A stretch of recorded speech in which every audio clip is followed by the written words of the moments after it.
I don't know what's going on. She was with this thing. Did she leave you a voice message or something? Yes, I just somebody got her.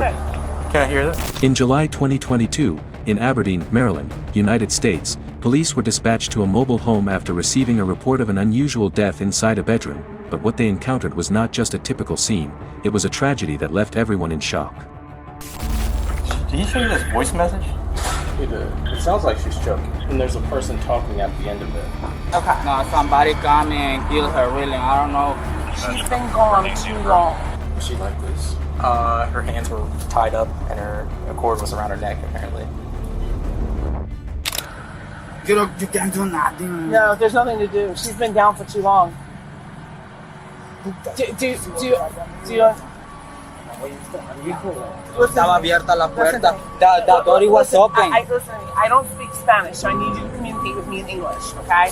And I'm not trying to be disrespectful, but I don't speak Spanish, so I can't communicate to you in Spanish. Only English. Can you look at me while I explain things to you, so you understand? Yeah. Okay. Hey, We went in, and if there was anything that we could do to bring her back, we would have. But listen to me. Okay. She's been gone too long. Police identified the victim as Kayla Hamilton, 20 years old, a high-functioning autistic individual who lived a reclusive lifestyle and rarely left her room when alone. According to Hector Ortiz, the victim's fiancé, whenever he left for work, he would close the door, while Kayla would lock it from the inside and place a towel under the door, creating a complete barrier from the outside. However, on that morning, there was a knock at the door, and following her routine, Kayla immediately called Hector at 10:59 a.m., but the call went unanswered and went to voicemail.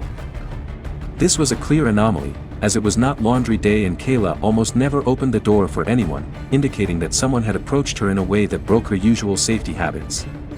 Investigators would now have to determine what truly happened inside that house.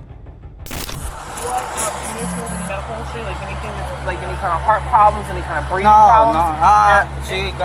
she has autism, PTSD, something like this. She has PTSD? Yeah. Okay. But she's normally, so Okay, so me ask you a question. Does she take medication for her PTSD? no, Okay. Does she use drugs? no. It's No, just a no. question I have to ask. 2 years, we be together for 2 years. We don't do nothing, drugs, alcohol. Nothing. Negative and nothing to bro. No reason for her to want to use or anything like that? Okay. No, somebody come and kill her, really. I don't know. There's another guy right here. I think I be like a suspicious to him. I don't know what's going on. And this is where she lives. This is her address? Yeah, it's my, yeah, it's our room. That's your house? Room. Room. We rent a room. Okay, so you rent a room here. When speaking with Hector Ortiz, he struggled to accept that Kayla was dead, and communication difficulties due to a language barrier made initial information unclear. At this stage, Hector was not ruled out as a suspect, as he was the last person in direct contact with the victim. Investigators then focused on the voicemail, which captured screaming, signs of suffocation, and another voice at the end, making it the only direct evidence reflecting the moment of the incident and confirming the presence of a second person in the room. What? Did she have a voice something message? is, What did he get? Did she leave you a voice message or something? Yes, I just. What did it? Is it in nothing, Spanish? it's nothing. She don't say nothing. Somebody got her. Can I hear that?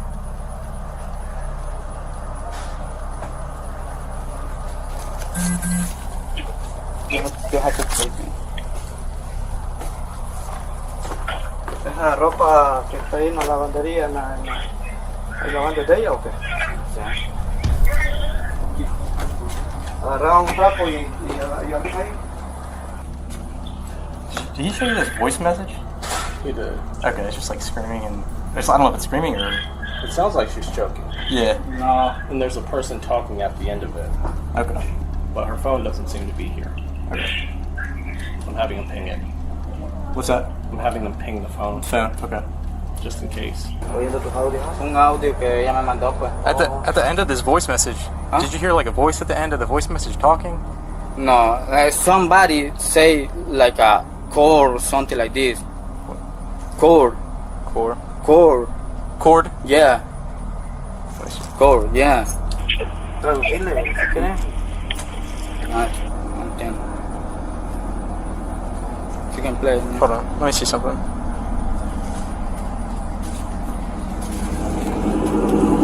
Do you have a Gmail? Yeah. Can you email this? Can you email this message to me? Go ahead. The fiancé wants to make certain that the investigators have a good grip on the timeline. He can't tell if he's a suspect for the officers at this time, and they can't rule him out either without doing some additional off-site checking of his alibi. Somebody, I explain you. Somebody knocked the door. I know that, and she come and lock. So, see who it is. When he saw the guy or something like this, she called me. So she was having time to call me. You understand? So she called me, but I didn't answer. So I know somebody. But to 11 something. That was the 11:03 or something. Yeah, I got that. Yeah. Okay. During the scene investigation, officers discovered that the rear door leading to the laundry area was open, even though it was confirmed that this entrance was not supposed to be used and should have been locked. At the same time, there was an unidentified tenant, a teenager who had recently moved in and whose identity and habits were largely unknown to others in the house, making him an immediate person of interest. Nobody knows the guy's name? Nah, Nobody knows the guy's name? no, I don't know. What does he look like? Huh? What does he look like? John, like me. Sure. John, Maybe Sando. a little bit more, but it's skinny, little how we call it, black, a little bit, like my. This dude here maybe coming late or I don't know. You look, when I come, he go. So when you came up When I come in the work, he go for. He coming from the job. Police determined the need to locate the new tenant, while Hector Ortiz removed ligatures from the victim, potentially compromising fingerprint evidence. A detailed search showed the victim's belongings had been disturbed, her bag searched, clothes and personal items scattered, yet valuables remained untouched, including another phone, cards, and coins. Only $6 was missing from her wallet, and the phone she used at 10:59 a.m. was gone. Authorities increased personnel, canvassed the area, and located a nearby house with security cameras capturing movement. At the same time, the homeowner reported the teenager was at her residence, while the victim's phone signal remained within the area but could not be located, indicating it had been discarded. Based on this, police quickly detained the teenager for questioning. Possible suspect. Right over there. Like right around the corner.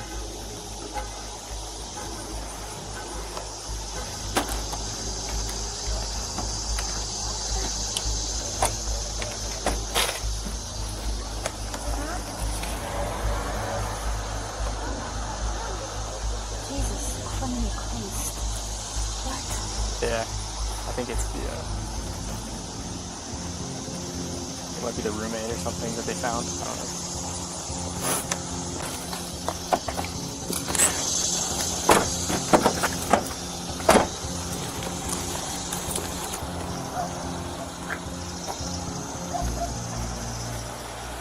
He said good. Transfer him over to my truck. I would just take him over, back over to the truck. He's going back to your truck? Back to my truck. Yep.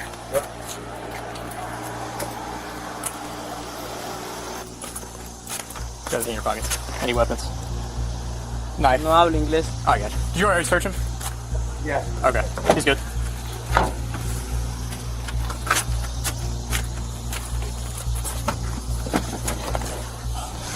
Police identified the individual as Walter Martinez, 16 years old, and brought him in for questioning. He did not resist or attempt to flee and was read his juvenile rights, not yet being formally named a suspect. Despite multiple phones and valuables remaining at the scene, only Kayla's phone and $6 were missing, behavior inconsistent with a typical robbery.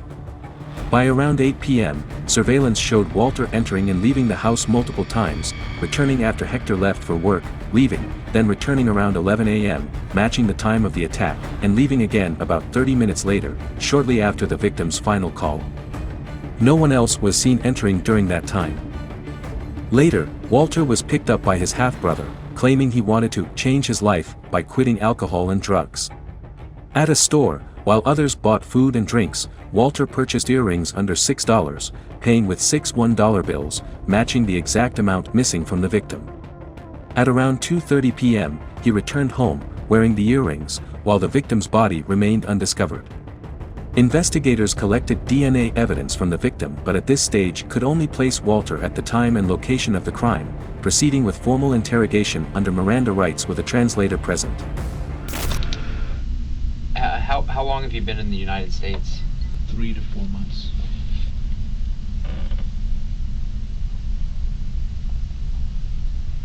And do you remember where you came into the United States? So down, yeah, Texas border.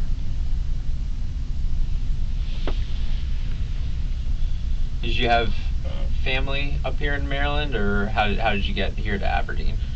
Okay, so tienes familia aquí en Frederick? Sí. Okay. He has family here in Aberdeen and Frederick.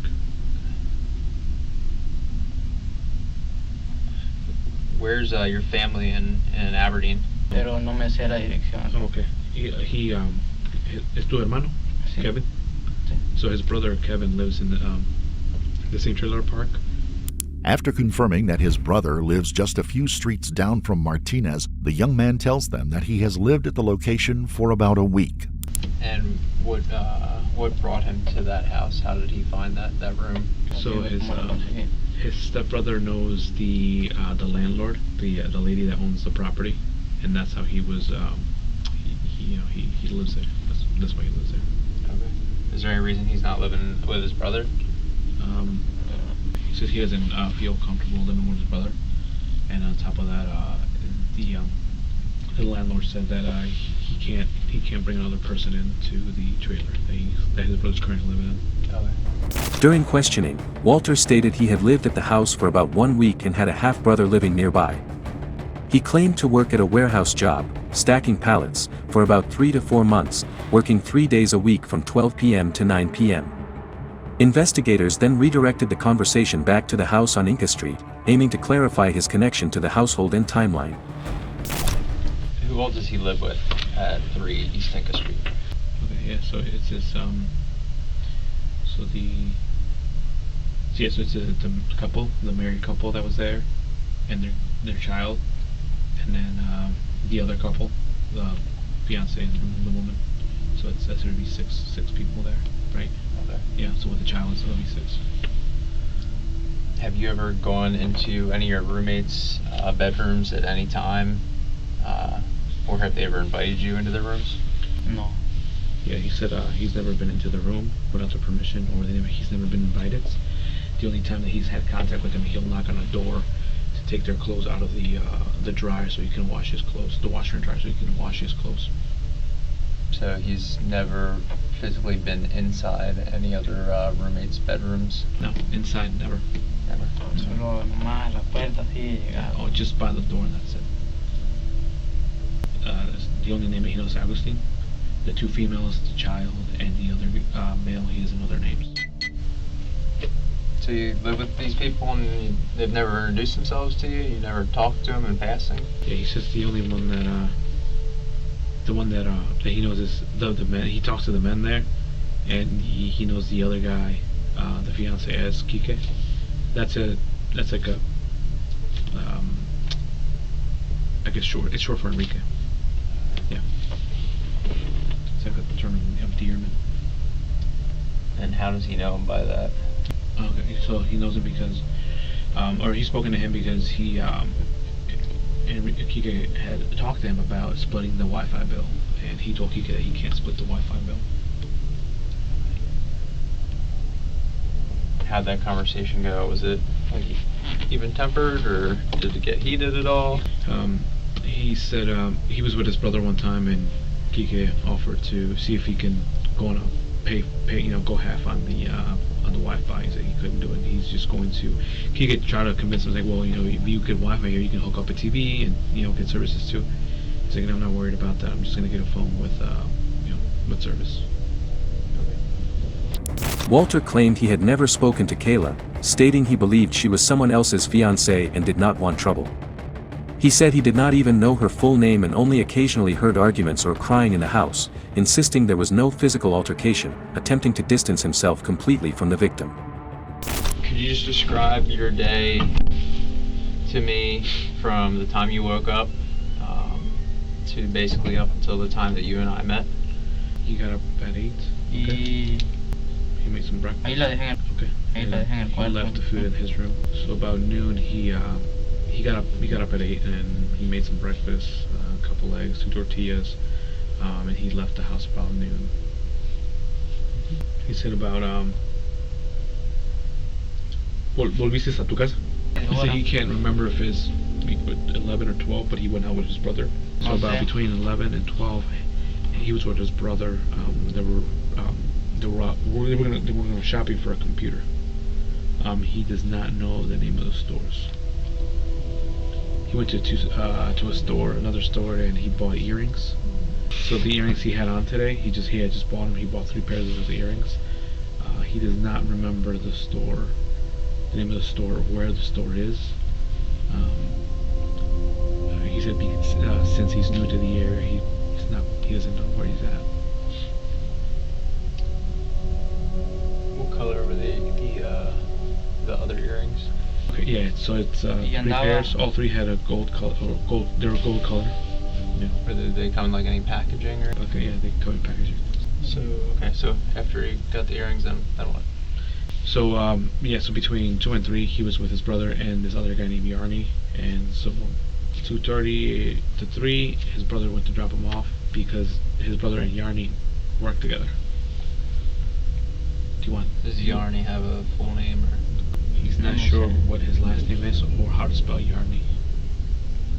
But he's friends with his brother and works on. Oh, it's his brother's brother.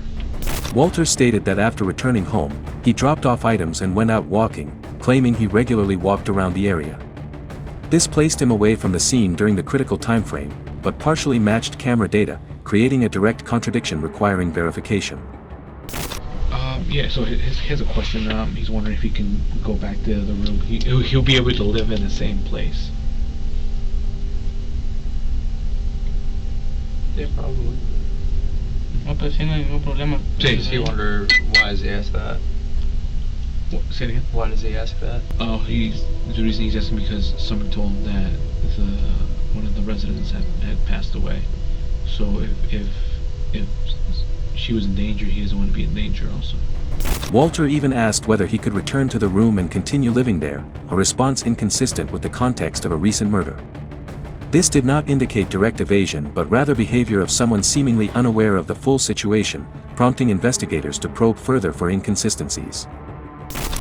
Did you see Kike at any point today? He said he never saw him today. He didn't see him today. How about Kike's girl? He saw her this morning around 8 when he woke up. And where was she? Okay, she was going towards the living room this morning at 8 o'clock. She was walking out of her room. And what was he doing? What was he doing? He was doing his laundry. So she came out into the common area and he was doing his laundry. Where did she go from there? She went back inside her room. And after that, he didn't see her. Never saw her again. Nunca la visitó. No. Throughout questioning, Walter Martinez remained largely emotionless and continued asking if he could return to the room. Although no direct confession was obtained, the combination of a disturbed scene, surveillance timeline, and witness statements led police to identify him as the only suspect present during the time frame of the crime. Homeland Security records showed Walter had been detained at the Texas border as an unaccompanied minor seeking asylum and later placed in Maryland with a sponsor. He stated he had been transported from El Salvador through Mexico by smugglers who later demanded money and threatened his family. Due to his minor status, he was initially placed in CPS custody rather than jail, though police warned him he was linked to a serious homicide. 6 months later, forensic results confirmed his DNA matched samples from the victim's body, including sensitive areas, providing sufficient evidence for murder and sexual assault charges. He was rearrested and charged as an adult. While awaiting trial, Walter sent letters, unaware all inmate mail is reviewed, where he admitted to 4 murders and claimed affiliation with the MS-13 gang. On August 21, 2024, he formally pleaded guilty to killing Kayla Hamilton. In court, the voicemail capturing the victim's final moments was played, and his apology, lo siento, held no mitigating weight. He was sentenced to life in prison, later adjusted to 70 years mandatory due to committing the crime at age 16, followed by 5 years of supervision. The case closed with a clear conviction, but also exposed a serious systemic issue: how an individual directly linked to a homicide was still placed in a shared living environment with other minors during the investigation period. All he could say was his daughter's the one that stabbed him. Perfect. Come out of the car and face away from me. Back up. I just wanted to know. Did you tell him you'd be homeless? Yeah. I told him I have no money. I have no way to get a job to support myself. At approximately 8 a.m. on September 16, 2022, in Ocala, Florida, police received a frantic 911 call reporting a serious assault inside the victim's own home. When first responders arrived, they quickly realized this was not a typical domestic disturbance, but a deliberate and brutal attack, with both victims suffering multiple stab wounds and in critical condition. What immediately escalated the case to the highest level of severity was initial information from the victims themselves, indicating the attacker was not a stranger, but a family member, turning this into an extreme case of domestic violence with deadly consequences. Y'all keep moving. I'm going to try to talk to him while you're doing your thing. Hey, what does she drive? Is that little white car? Huh? Taurus. A Taurus? What color is it? What color is her car? Silver. Marion, he's advising that she's driving a silver Ford Taurus. That's all the information I'm going to be able to get out of him because they're loading him up in an ambulance now. Right now, both subjects are somewhat conscious, but not looking good. I was just trying to make sure we have 10-4, 10-8, 10-33, 8-22. We have what? like a dying declaration as they go. Yeah, I told, what I said over the radio is all he could give me. Okay. She's basically unconscious but still breathing. He's barely there. All he could say was his daughter's the one that stabbed him. Perfect. That her name, he said she lives in the back in the hangar, okay, and that she drives a silver Ford Taurus. Upon arrival, officers obtained critical information from the father, identifying the suspect as his own daughter and providing a vehicle description, a silver Ford Taurus. Based on this, units immediately initiated a search and quickly located the vehicle moving within the area. Coming. Keep coming. That's 10-4. Keep coming. Stop. 2964, 5709, 51 to him. Sure. Turn around. Spin. Spin. Put both hands up. Face away. Backwards. I think the detective was on his way to him, and I think the LP's on his way to him. 26. They're still 10-4, Marion. They're working on getting the driver secure. 10-4. William 3112 was out with him. We're out with. Put your hands out of the window.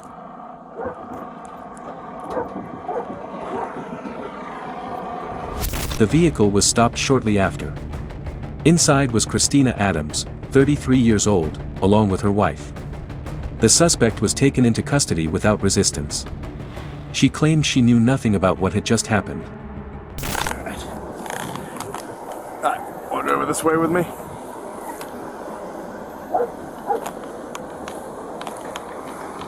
What's happening? We'll explain that to you in a few.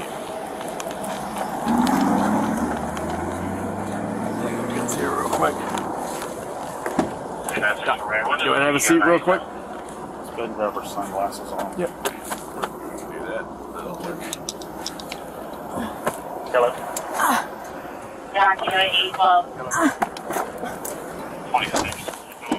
Christina is secured in a patrol car when she tries to pass a message to her wife. I love you.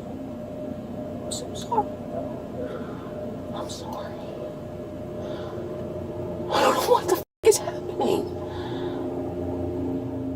Before inquiring about the reason for the stop. Is there anything you can tell me? I couldn't hear. What was that? Is there anything you can tell me about what's happening? Is there anything what? That you can tell me about what's happening. No, the detective will be talking with you. I don't really have much information. Okay. That's not my investigation. You probably have a better idea than I do. I swear. You saw me. I just got here, so. Christina was transported to the station, where detectives began questioning her to determine what had actually happened that morning. And then you woke up this morning about what time? 5-ish. 5, okay. I usually have an alarm either 5 or 5:45. Okay, and what did you do? I got up, I fed my cats, and I watched the movies, played some games on my phone. I'm in the middle of learning a new language on Duolingo. I don't know if you've ever heard of it. Yeah, me and my wife are trying to learn to speak Valyrian from Game of Thrones. That's cool. Yeah. So I did that. I fed the cats. I put in a load of laundry, and then I came back and sat at the house and put on a movie, and then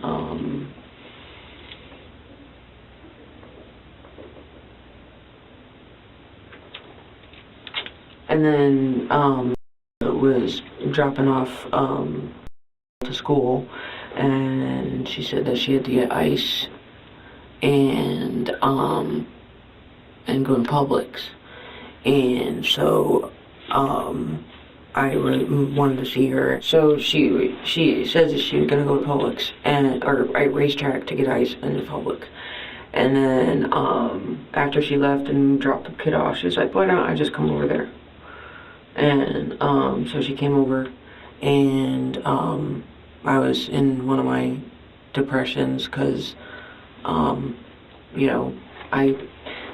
rough rate makes it very hard to get employed, and all I really want to be is a productive member of society and have a job, During the interrogation, Christina admitted to having a criminal history dating back to 2009, including multiple theft and drug-related offenses, which had made it difficult for her to find employment. She then continued speaking in a calm and structured manner, offering a version of events that contained no mention of any violent incident. However, investigators quickly identified logical inconsistencies and contradictions, leading them to shift toward a more direct interrogation approach. So you came over before Publix or after? Before Publix. Okay. Now, did she come inside? Yeah. Okay. Had she already gone to racetrack and got the bag of ice at that point? Okay. Did she bring the bag of ice in the house, put it in the this is silly, but did I don't remember. I'm sorry. How do you know she had the bag of ice already then? I mean, did you see it?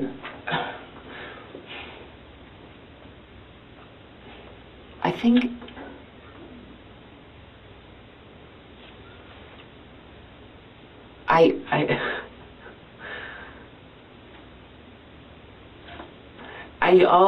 all I know is that she came over after she dropped the kid off. Okay. I don't know if she did the ice or the Publix yet. Okay, all right.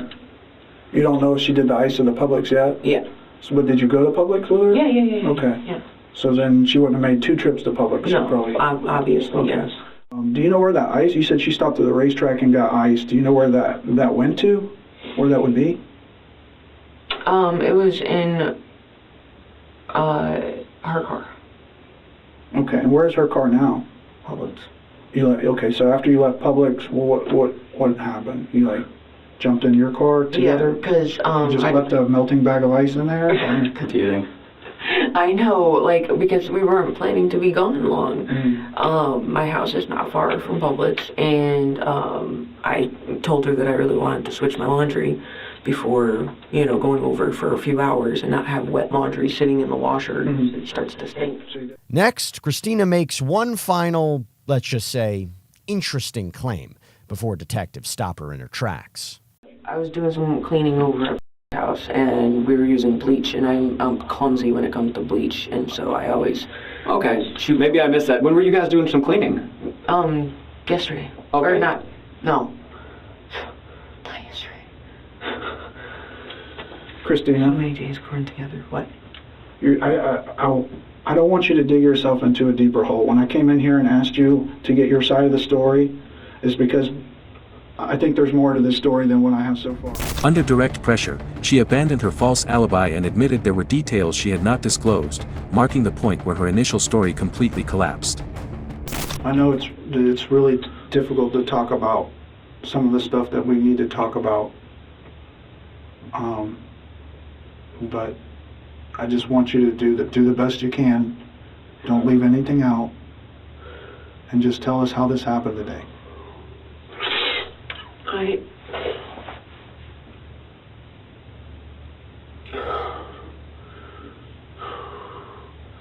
I'm a sociopath, and I have a mild case of and under extreme stress and emotion, other forces control my actions. And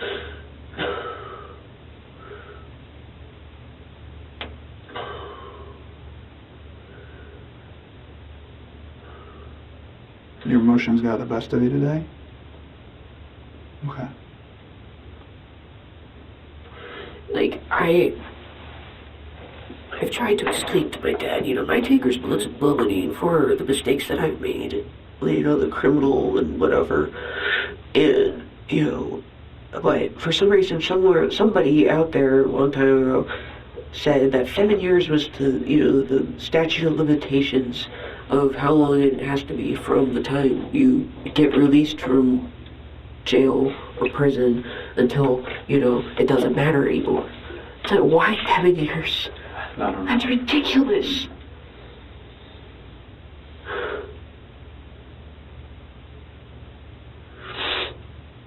And, he wanted me to move so that one of my brothers who has a job, who has income, can stay there. And I just check the out. So they didn't even care where you went at this point? They just wanted you gone? They just wanted me gone. Did you tell them you'd be homeless? Yeah. I told them I have no money. I have no way to get a job to support myself. And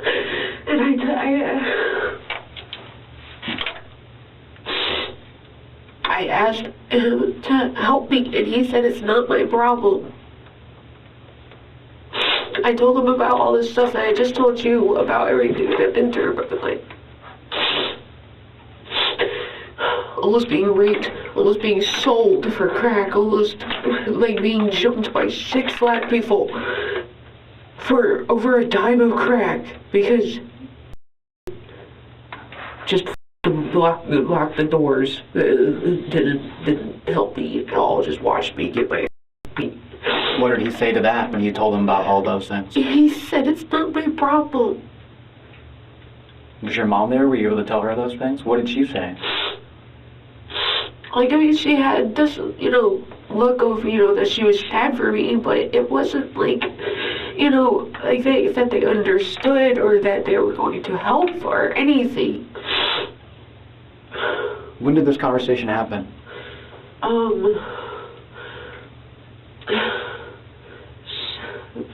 Beginning of August.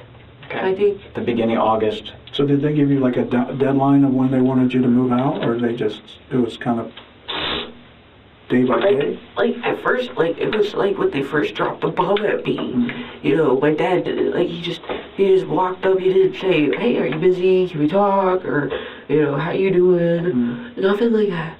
It's always just, "Oh, I need you to be out of the house in 6 weeks." Just so laissez-faire. You heard that right. Christina tells detectives she allegedly attacked her parents over them asking her to move out. The way their house is laid out, they have plenty of rooms. They could have walled off, made another little apartment. But your parents don't want to have a dialogue with you at all about this situation. You said during extreme episodes of emotion, you have an episode of... What was the extreme emotion that happened, I guess, either last night or this morning?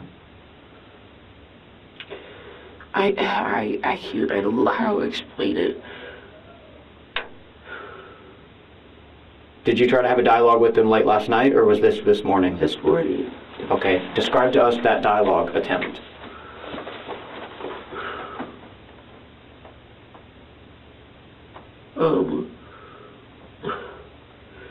That they wanted to be out, completely out by tomorrow. Okay. That's the deadline. You're up tomorrow. Yeah. How did this start? Did they call you on the phone? Did they knock on your door to bring us there? I'm sorry, what? How did the dialogue start this morning? Did they call you on the phone? Did they knock on your door? How did it? No, I called my mom asking about the laundry. Okay. You know, and she's like, I think Dad wanted to talk to you. You know, yesterday or something.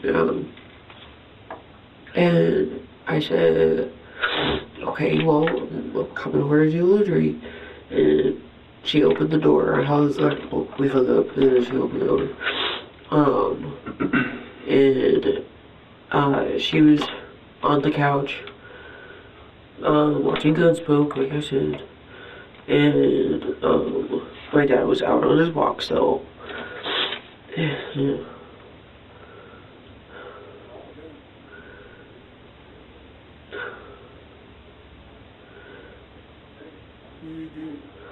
And last night, when I got home from my grocery shopping, I noticed that the lock on my front door, which is like the back door, really, the lock was not in the right spot. Mm-hmm. And I noticed that the thermostat is changed and that there's a note under my door. Telling my dad saying, thanks for being an adult and talking to me, not, and it was just a miscommunication, you know? Like, because I'm not like attached to my phone like all these millennials. Sure. I use it for what I need to use it, but I'm not like glued to it. Right. And then he said, you need to be out by tomorrow. Did he let you know in a note, or that was during the conversation? No. Okay. Yeah. So you were talking to your mom, but you said your dad was still on his walk? Yeah. Okay.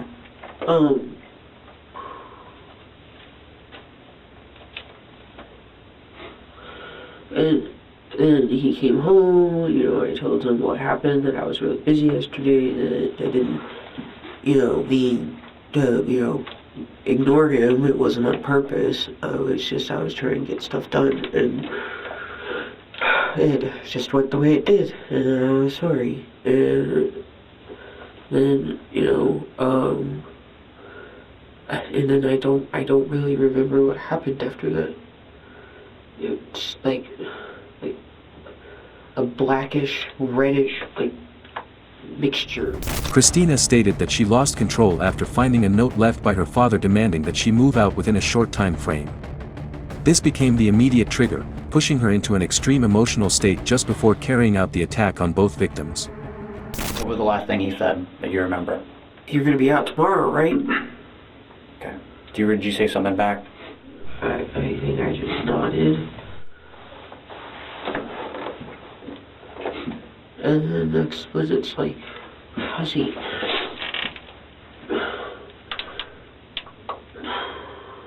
Let's work through the other senses. Do you remember the feeling of anything in your hand? Yeah. Describe to me what you felt in your hand. Something like circular or flat, hard.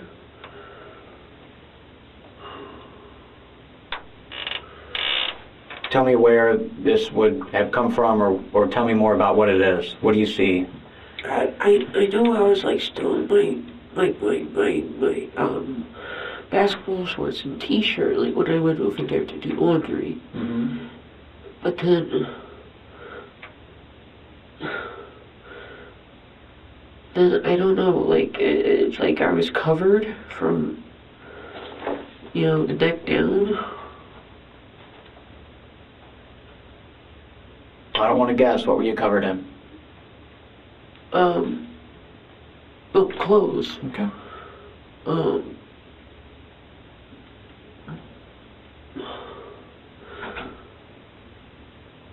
Like, there were gloves. Okay.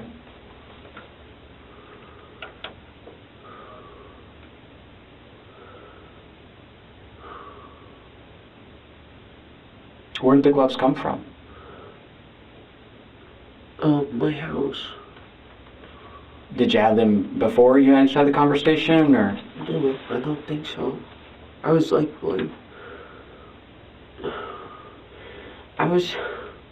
I put the laundry in, before my dad came home from his walk, before we talked, I was in like a t-shirt and shorts. Yeah. And then like there's, I don't know if I went back and changed. I guess I did. I put on long dark pants, and a jacket, and the gloves. Are those the items that are going to be in the washer? Long dark pants, a jacket, and gloves. You put those on. And then what happened after you put on those clothes? I went over, my dad was on the computer. Like, in the computer room with his computer chair. And I just came up behind him and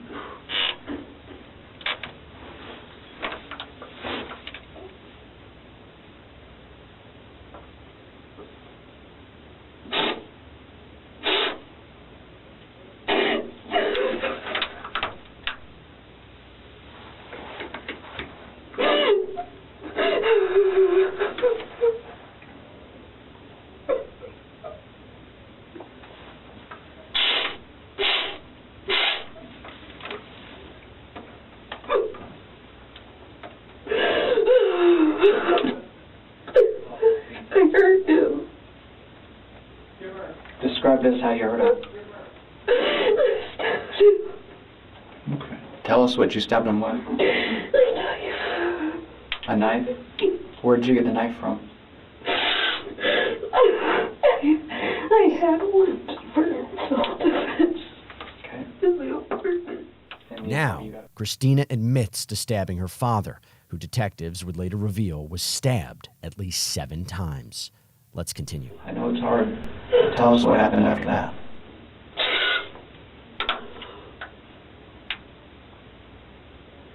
He's sitting at his computer, right? Okay. Was it back to you? Yes. Okay. And I feel like I think I like shocked him with my stuff. It's another self-defense thing that I carry. A taser. Okay. A little handheld. A handheld phaser? Here. And like wood. Okay. Alright. And then he saw a shot burst and turned around. And then I tapped him. Did you shock him first before the left arm? Yeah, before. Okay. Okay. And then what happened? Just take a deep breath.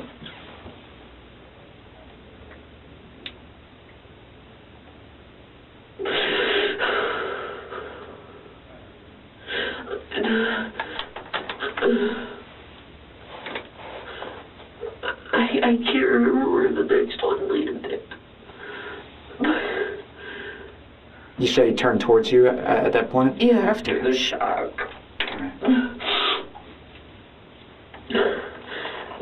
I don't know where it happened next.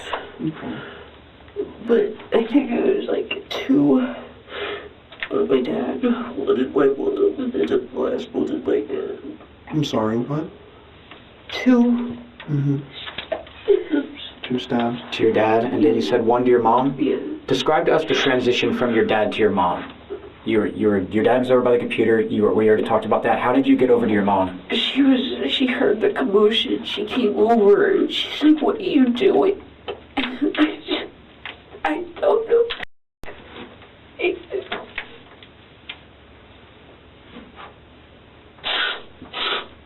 What part of her body did you stab? You're pointing at the middle of the chest? Okay. Did you use the taser on her at all? Okay. That was just more out of reaction and being scared of what had just happened? I'm sorry? Was that more about a reaction, what happened with your mom? Just she coming in and realizing what had happened and you got scared? Yeah.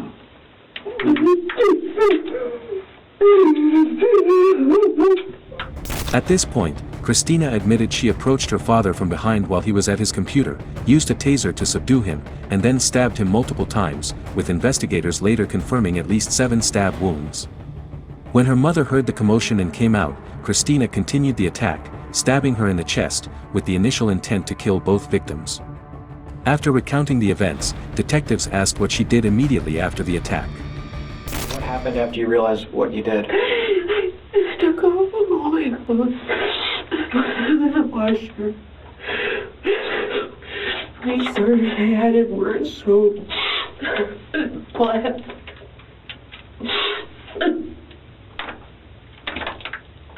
Were you able to take a shower, wipe off? But the gloves and all the clothes are in there? Did you add bleach? No. Just more soap. What did you do with the knife? I did put in water and bleach. I'm sorry? I put that In the washing machine? No. Not the clothes washer, but like dishwasher? No. Bucket. A bucket. Okay. Is that where it's still at? No. You know where it is. We'll let you tell us where it is. After it went in the water and the bleach, what happened to it next? I put it in my trash bag and I put it in with a couple buckets of ice that I was going to refill in Breeze jar. Like, in the same bag. Mm-hmm. It's in my car. Okay. So it's in your car and it's with those bags. And it's the same one you described to us, the inches and the handle. Okay. So that's inside of your car.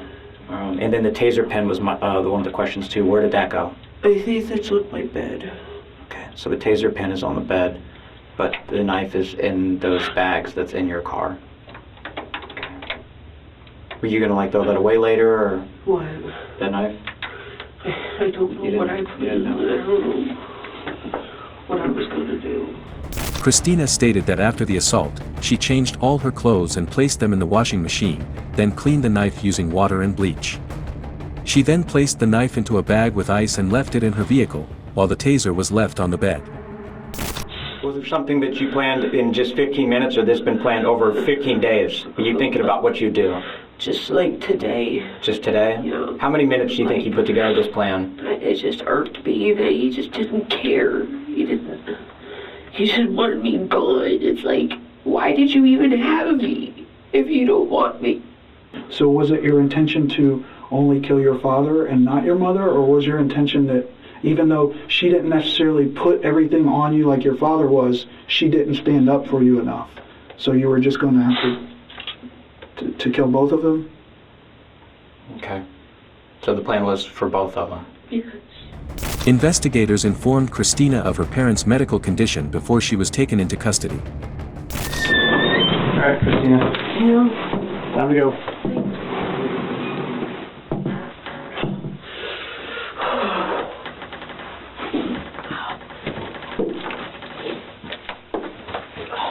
All right, Christina. All right. The last update I have is both your parents are still alive. Okay. You're going to be charged with 2 counts of attempted murder. Okay. This deputy's going to take you over to the jail and get you booked in. All right. Just go with him.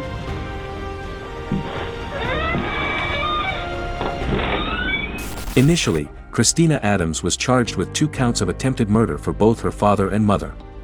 However, due to the severity of his injuries, her father was later pronounced dead, and the charges were upgraded to murder and attempted murder.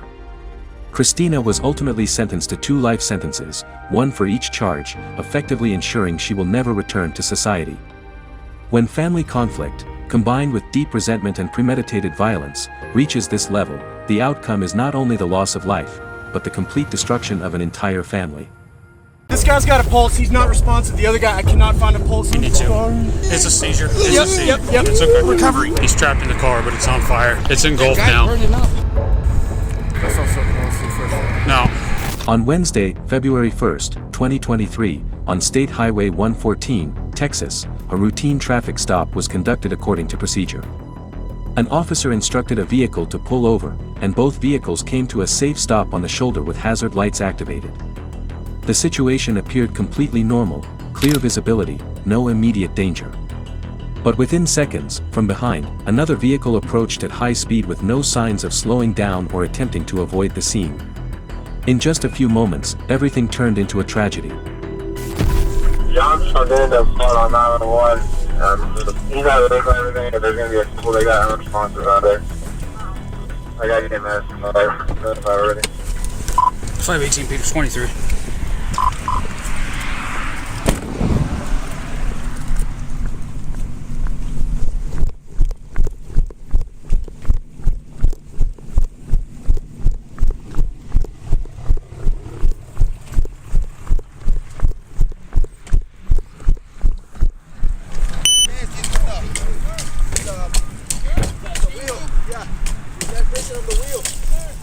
Hey, where's the trooper at? The trooper is on this side.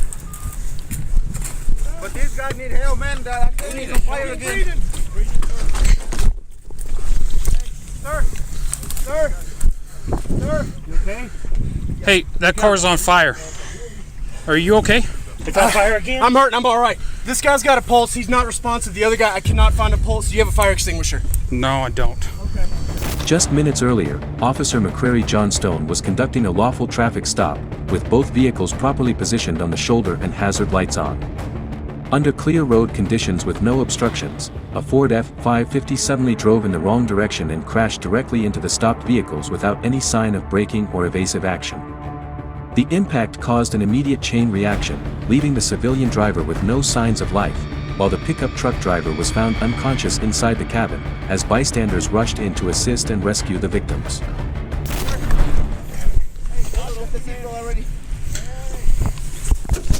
518 PD advised fire that one of these vehicles is going to be on fire. We got two in trap. Is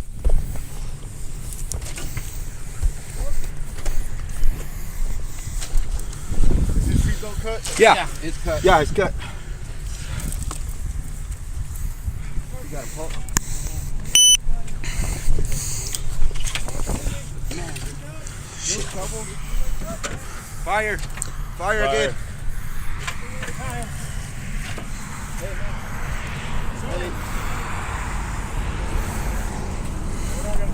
It's a big crash right here on 114. What do you want to do? There's, I mean, we're gonna have to wait on fire. There's nothing I can do. Just keep pulling dirt, I guess. Police is right here now. Yeah. You're good. Try to yank him out and work. Well, I mean, if we can yank him out, we can, but I think he's trapped under that.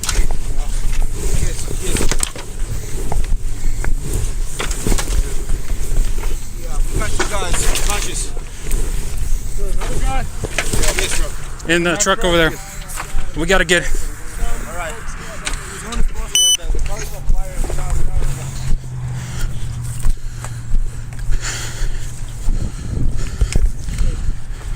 He's got a pulse.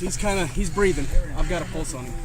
It's getting rapid on it. I don't know what that means. Yeah, I'll hook him up to my cardiac monitor. Can you notify 5 out of 400?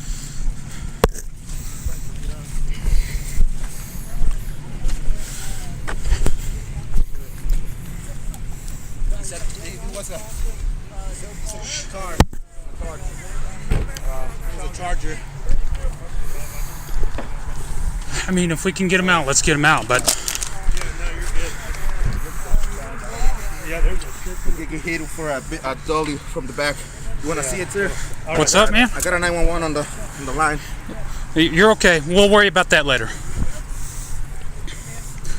Damn.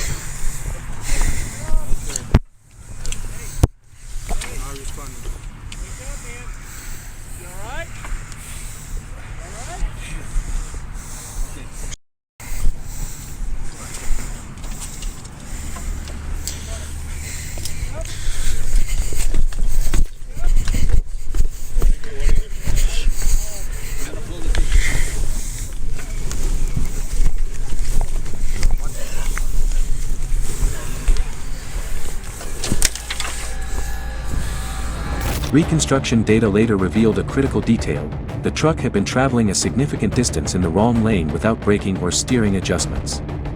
Its path remained in a straight line, and witness statements reinforced the conclusion that this was not a typical loss of control situation. At the scene, there was no time for analysis. Officers and bystanders immediately worked to extinguish flames, extract victims from vehicles, and act within seconds while waiting for fire and medical units to arrive.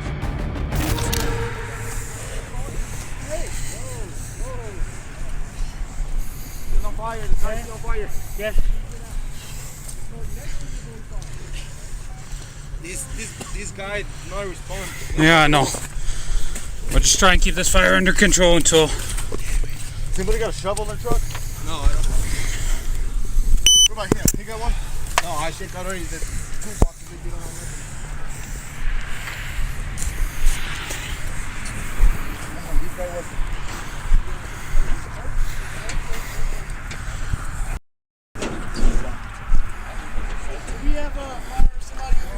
I mean, they're en route. Or any like EMS or anybody on? No, nobody's here. We have one. Okay. Well, Covenant Medical's here. Can you stay with him? Yeah. Hey, buddy, are you okay? I just got hit on a traffic stop. Went to hospital fatal. Yeah, I think I need to go to the hospital. I think you do too. Just hang on. Are you able to get out of this vehicle or no? So that one over there is on fire. I kind of need you to move. Can you do that?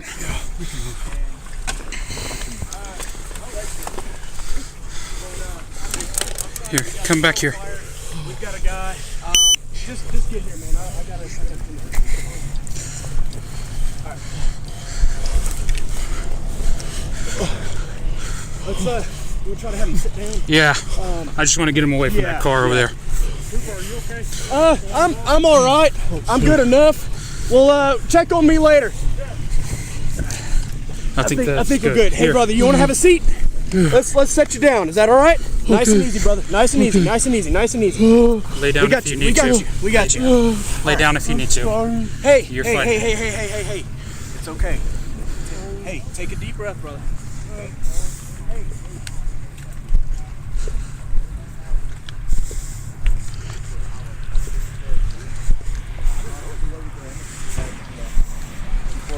Gas station, just had passing. And then after that, he passed me real fast. You got a response at all? No. No pulse. 3 people have tried.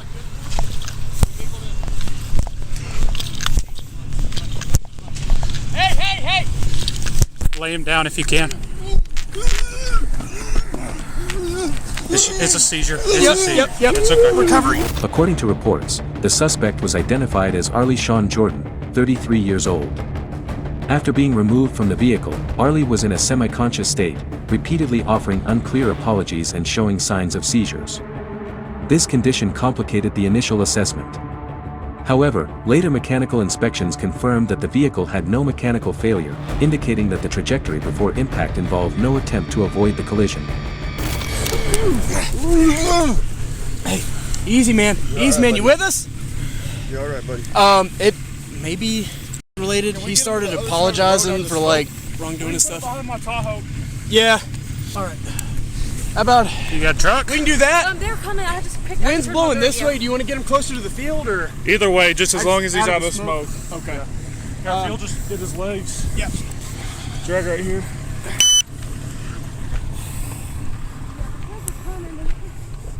I was coming to.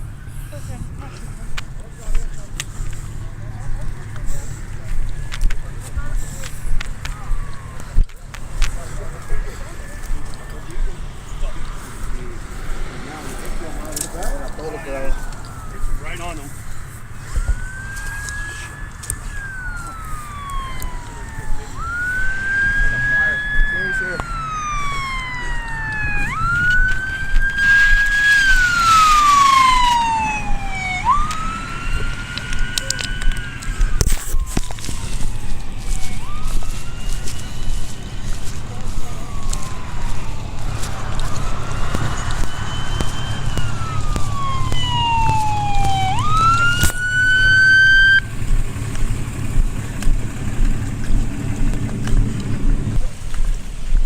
Hey, you got a fire extinguisher? No.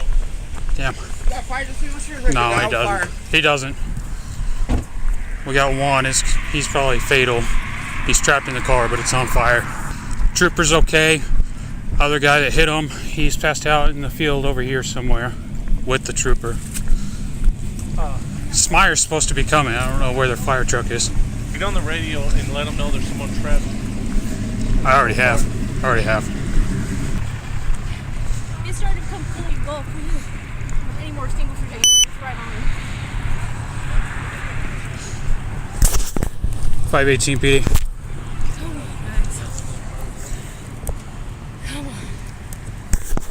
on. For 43, this victim's still trapped in the car. It's engulfed now. Burning up. We have to step back, man.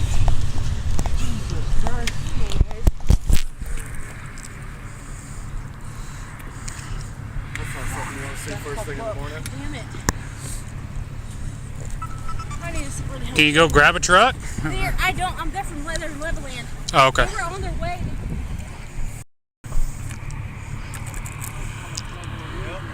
That's not something I want to see first thing in the morning. No.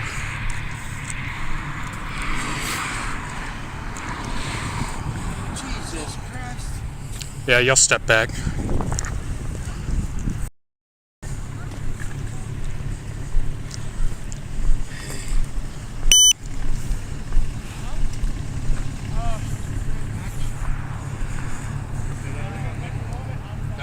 Yeah.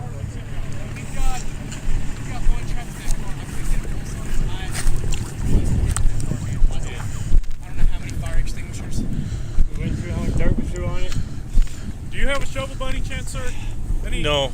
Any of y'all got a shovel? Hey, troop. I don't. Come this way, man. Yeah. Come on. Hey. I'm good. What's up? Just come sit down.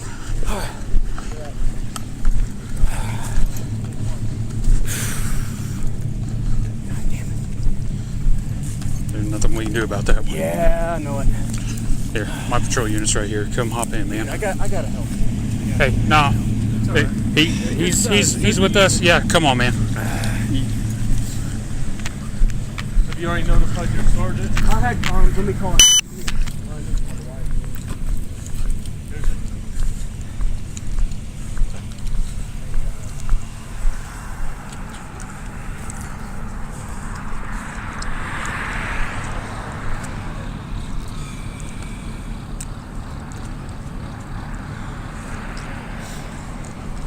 Yeah, you can come sit in my patrol unit, man.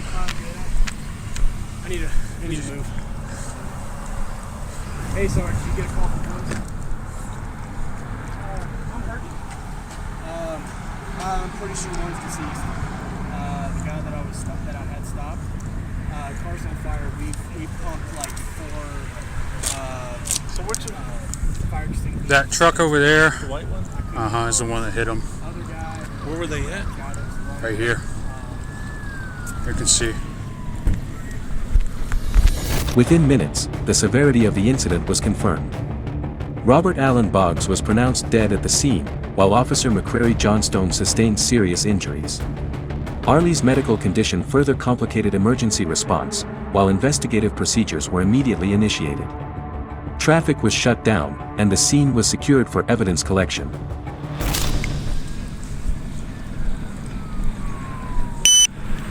Where's the fire truck? Huh? Where's the fire truck? I don't know, man. They wanted fire? Well, they called for him. I see some of their first responders on scene, but there's no damn truck. How many you got on the ground?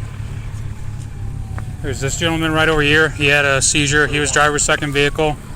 Trooper's over there. He's okay. He's hurt though. Third victim is in this car right here. The one that's on fire. Okay. So, That white truck hit the back of the trooper. He had that vehicle right there stopped. Victim still in that car, deceased. What about Trooper? Trooper's okay. He's hurt, but he's okay. He's up and around.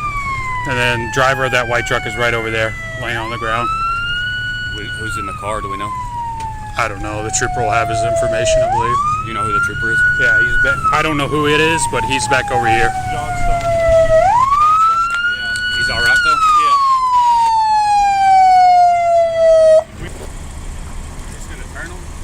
I mean, Probably the best. Yeah. What about this road? Is it bad? I don't know. We could have them probably go down to Ellis and cut back through. Yeah. It's not. Is it blocked down through there from Spade? Well, no. No, they can get on one. They can get on. Man, would you mind pulling your patrol car in that lane right there, and just so we have an open lane? How bad was Johnstone? Huh? How bad was he? He's not bad. He's hurting. He's Was hurting he for out sure. of the car or in the car? I have no idea, man. Sheriff, I was just talking to the sheriff. That's why I asked. I had just passed him. I did a traffic stop on 2646. Came to Smyers doing a traffic stop, and they called us out. Was he in? What lane was he in? This one over here. Damn, he hit that motherfucker. You don't mind help backing him up? And then we got a school bus we got to get. Where is it, Smyers? Yeah, it's Smyers. We can back him up. Hey, we'll just send him down that road. I think he's trying to. If y'all let him right here, he's got an arrow board too. That'll. I'll pull up.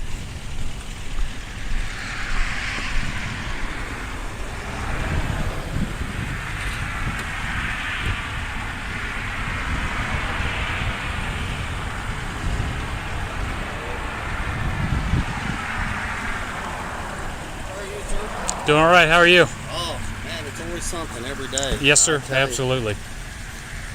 So do they need traffic control anywhere else up there? I don't think so. I think I I think we got them all cleared out. guess westbound lane. Yeah. Okay. Johnstone's all right. I don't know if you heard or not, but Yeah, we heard that on the radio. good. Was he on a traffic stop? Yeah, he's on a traffic stop. White truck came behind him, hit him from behind, pushed him into that other one. There's one fatality in that. Okay, so they hit Johnstone's vehicle? Yeah, it's bad. Okay, but he's okay. He's all right as far as I know. Man, He's shaking up for sure. We've got so many. I know. People they're not paying attention. Yes, sir. I tell you. Man, it just makes you want to ride tickets all day. Yeah, No, no seriously, joke. No joke. I think we're about to twist off and do that, you know. that a gentleman that was up there, the driver, the one that struck the trooper, he seemed like he may have been intoxicated, to be honest, maybe narcotics related. Okay. Well, we've got I guess the regional team is coming to I don't know if it's state, but regional team is coming to this. So. Good. I appreciate y'all's help. What do you mean?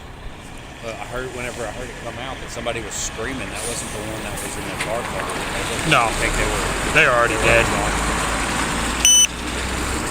Male or female, could you tell? Male.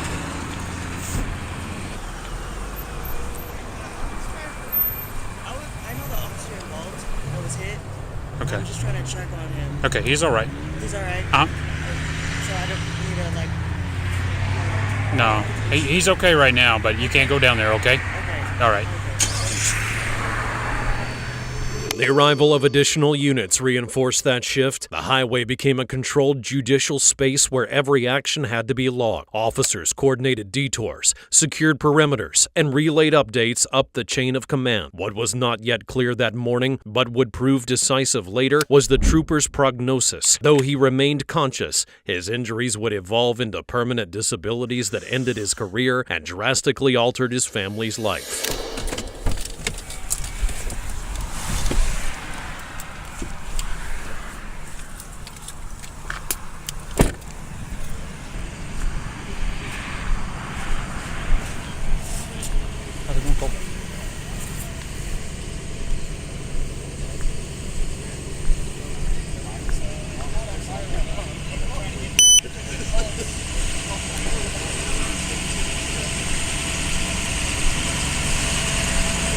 I appreciate your help, man. I'm glad you're okay, buddy. Yeah, me too. Thanks. Nobody ever better ever give me grief by the kind of cars we buy ever again. Right? Because that is one. Just you wait and see. It wasn't. Who was this? I can't remember. Was it the guy in the truck's from Levelland. At least that's what he said. The other guy's from New Mexico. I've got his info. Yeah, that's what I was. I just wanted to wasn't a student. 24 hours. I had a triple yesterday in Terry County. Terry County had the one. Yoakum County had one. Rhodes, that kid from Rhodes got killed right there in Wolford. Yeah, the rollover in Wolford, and there was one in right outside of Ransom Canyon on 400 and 4. That fourth person gonna make it from your deal? He's critical but stable. So if he makes it, he's gonna have permanent damage. Yeah. Yeah, yesterday was a bad day. Dude, 2023 needs to start over. You see the front of that car? From here you can't tell it. I didn't hear what he said happened. He had the car stopped, his truck came across and hit the car hit him.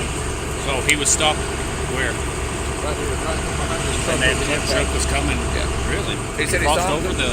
Yeah, he said he saw him coming, but he thought it was TxDOT. And he said he reached down to get the warning, to cut the warning, and when he looked back up, he realized he hit the front of the car and it was still coming. When it did. Yeah.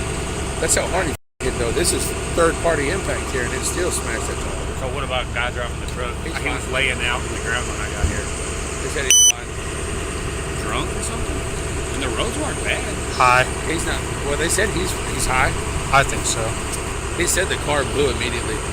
But when it came out on the radio, Paul said whoever's calling it in thinks it's a trooper and they're screaming. And I was like, oh. And then when you called in and said the vehicle is fully engulfed.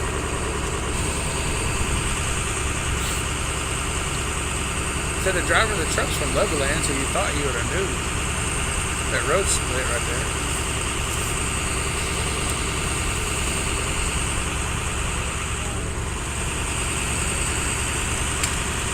Did you use your fire extinguisher or anything? I don't have a fire extinguisher. You got plenty of dogs. Yeah, every car should have one. Yeah, we got a lot. Both of those are cautious. He said he dumped both of them in there. Trying to get the guy out. They couldn't get the door open again. That dash was completely over him. Was it spraying from under the hood? So there was just tanks in the back. initially there was just a small fire underneath the hood right there. We're throwing dirt on it and stuff. The dude was already dead, but then the back seat caught on fire and started coming through, and that's whenever it just. Following the incident, the case quickly expanded into both criminal prosecution and civil litigation. The family of Robert Allen Boggs, who died at the scene, faced a prolonged legal process.